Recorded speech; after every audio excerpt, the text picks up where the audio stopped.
This is the news in brief from the United Nations. A new and disturbing high temperature record for the Arctic of 38 degrees Celsius or 100 degrees Fahrenheit has been confirmed by the World Meteorological Organization, WMO. Worryingly, the temperature reading in the Russian town of Verkhoyansk that was taken last June is just one of a series of potentially record-breaking observations from around the planet that the agency is still verifying. WMO has described the record as a temperature more befitting the Mediterranean than the Arctic and added that average temperatures over the Arctic Siberia reached 10 degrees Celsius above normal for much of last summer. Verkhoyansk, where the record reading was taken, is 115 kilometres north of the Arctic Circle, which is warming more than twice as fast as the global average. Here's spokesperson Claire Nullis in Geneva. If you cast your mind back to last year, you will recall there was an exceptional, prolonged Siberian heatwave. As a result of this heatwave, we saw devastating, very widespread Siberian fires, and we saw massive Arctic sea ice loss at the end of the summer season.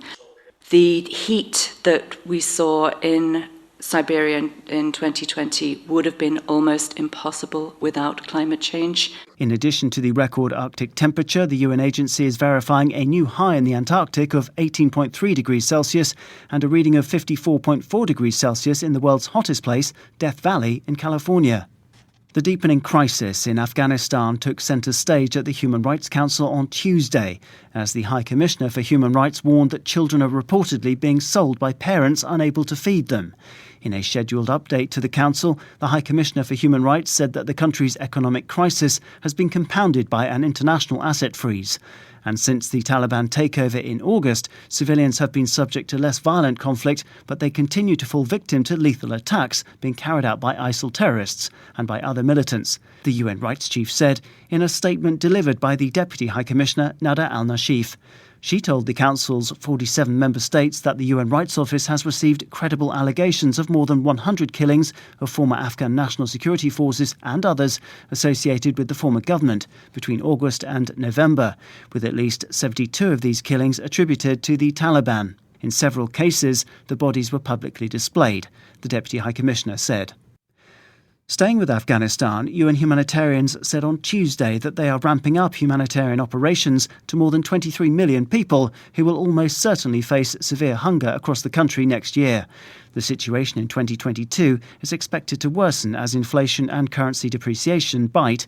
Needs are now enormous, said World Food Programme spokesperson Thomson Phiri. An estimated 98% of Afghans are not consuming enough food, which is a worrisome 17% increase since August. Now, the spiraling economic crisis, the conflict and drought has meant the average family can now barely cope. Already this year, the UN agency has reached 15 million people. 7 million received food assistance in November alone.